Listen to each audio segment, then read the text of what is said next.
Headset ഉണ്ടെങ്കിൽ ഇപ്പഴേ എടുത്ത് കുത്തിക്കോ, കാരണം നല്ല ഒന്നാം തരം തെറിവിളികളൊക്കെ ആയിരിക്കും നിങ്ങൾ ഇന്ന് കേൾക്കാൻ പോണത്. എന്താ പ്രശ്നം? അറിഞ്ഞില്ലേ? ഇല്ല. എന്നാ വാ. അട്ടഹാസം, അന്തം അട്ടഹാസം, അന്തം എന്നല്ല, എന്തോ തേങ്ങ. എന്റെ നമ്പറായി എനിക്കുള്ളത് മേടിച്ചിട്ട് വരാം. ഇന്ന് പത്രസമ്മേളനം നടത്തിയിട്ട് പറയുവാണ്, പ്രസ് മീറ്റ് വിളിച്ചിട്ട് പറയുവാണ്, ഞാൻ 1 ലക്ഷം രൂപ ആവശ്യപ്പെട്ടു എന്ന്. ഇതൊക്കെ എന്ത് ദ്രോഹാടോ? സത്യം നമുക്ക് രണ്ടു കൂട്ടർക്ക് അറിയണല്ലേ, പിന്നെ ആരെ കാണിക്കാനാണ് ഈ ആക്ടിങ്? പറയുമ്പോൾ ഒരു മിനിമം മര്യാദ വേണം. എന്നെ നാണം കെടുത്ത് 1 ലക്ഷം ഉലുവയോ നിന്റെ തീട്ടപ്പടത്തിന് 1 ലക്ഷം വല്ല ആവശ്യം ഉണ്ടായിരുന്ന നാണു നാക്കം വെച്ചോണ്ട് വെറുതെ ഇരുന്നാ പോരെ. 1 ലക്ഷം രൂപ കേരളത്തിലെ എല്ലാ ജനങ്ങൾക്കും കൊടുത്താൽ പോലും ഒരു പണം കാണൂല. അത്രയും തീട്ടപ്പടാടോ. എനിക്കിത് എന്തിന്റെ കേടായിരുന്നു. ഞാൻ 1 ലക്ഷം രൂപ ആവശ്യപ്പെട്ടു. അതിന് തെളിവ് കാണിക്കേ. ഒരു കയ്യബദ്ധം നാറ്റിക്കരുത്. ഇനി തോന്നിയാസം പറഞ്ഞു നടന്നാലുണ്ടല്ലോ നാട്ടിലടിച്ചാൻ സൂപ്പാക്കും.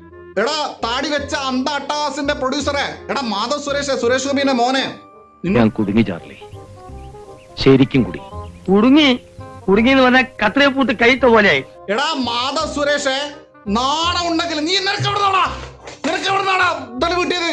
ഞാൻ പൈസ വാങ്ങിച്ചത് അതല്ല ഉദ്ദേശം. പോയേ കയ്യിന്ന് പോയേ, പിന്നെ പോയേ ഉണ്ട്. എടാ താടി, കള്ളത്താടി, പരട്ടത്താടി, നിന്നെ ഞാൻ പൊക്കിയിരിക്കും കേട്ടാ. ഇത് എന്തിന്റെ കേടാണ്? ആകാശത്ത് കൂടി പോണ വെടിയുണ്ട കോണി വെച്ച് കയറി കൊണ്ടോളൂ.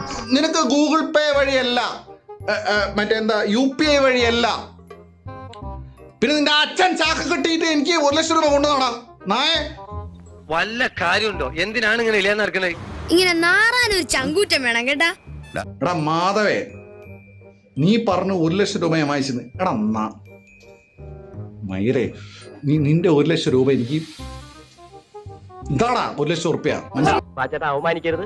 ഞാൻ നല്ലൊരു കുടുംബത്തിൽ പറഞ്ഞവനാണ്. നീ നല്ല കുടുംബത്തിൽ പറഞ്ഞു, ഞാൻ പിന്നെ മറ്റേ കുടുംബത്തിൽ പറഞ്ഞു. നോ പ്രോബ്ലം, എനിക്ക് കിട്ടേണ്ടത് ഞാൻ ചോദിച്ചു വാങ്ങിച്ചാണ്. You carry on. എടാ കഴിവില്ലെങ്കിൽ പോയി സ്വയം കുനിഞ്ഞിരുന്ന് ഊമ്പ. മാധവ് എന്റെ അടുത്താൻ പറയുന്നത്, മാധവ് സുരേഷിനോട്.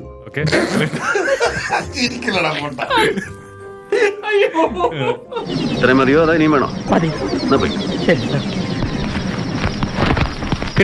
കിട്ടി, പലിശ സഹിതം കിട്ടി.